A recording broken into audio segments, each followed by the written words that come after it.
Hadith 36. Relieving a Muslim brings aid from Allah.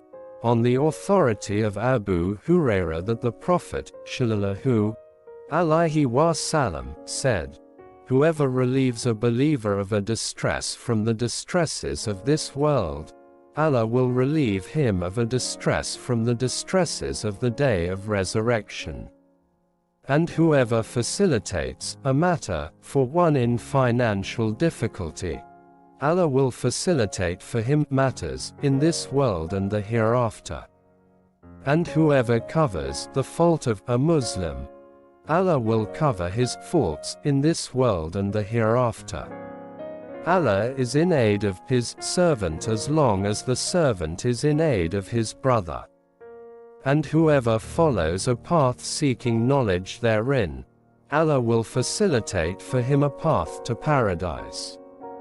No people assemble in one of the houses of Allah reciting the book of Allah and studying it among themselves, but that tranquility descends upon them, mercy envelops them, the angels surround them, and Allah mentions them among those with him.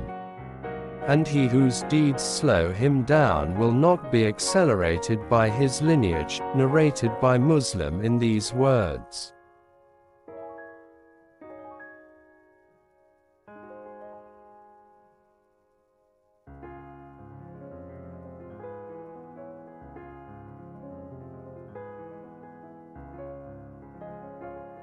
Hadith 37.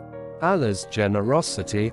On the authority of Ibn Abbas from the Messenger of Allah, sallallahu alaihi wasallam, is that among the sayings he relates from his Lord, glorified and exalted be he, is that he said, "Allah has registered the good deeds and the bad ones."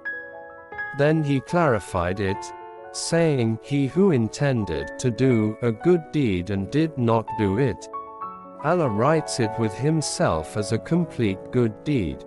And if he intended it and did it, Allah writes it with himself as 10 good deeds up to 700 times or many times over that. And if he intended to do a bad deed and did not do it, Allah writes it with himself as a complete good deed. But if he intended it and did it, Allah writes it as one bad deed," narrated by Al-Bukhari and Muslim in their two Sahihs in these words.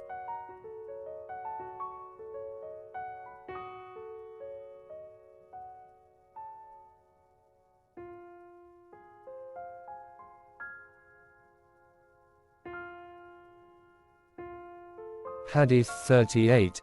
Allah's anger and approval.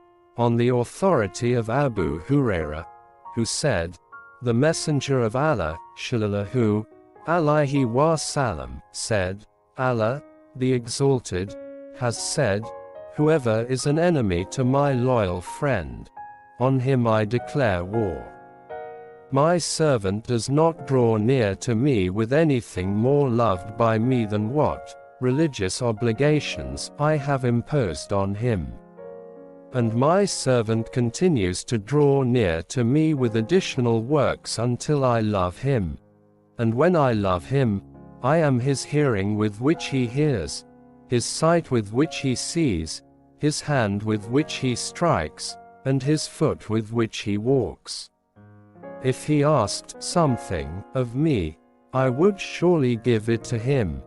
And if he sought refuge with me, I would surely grant it to him."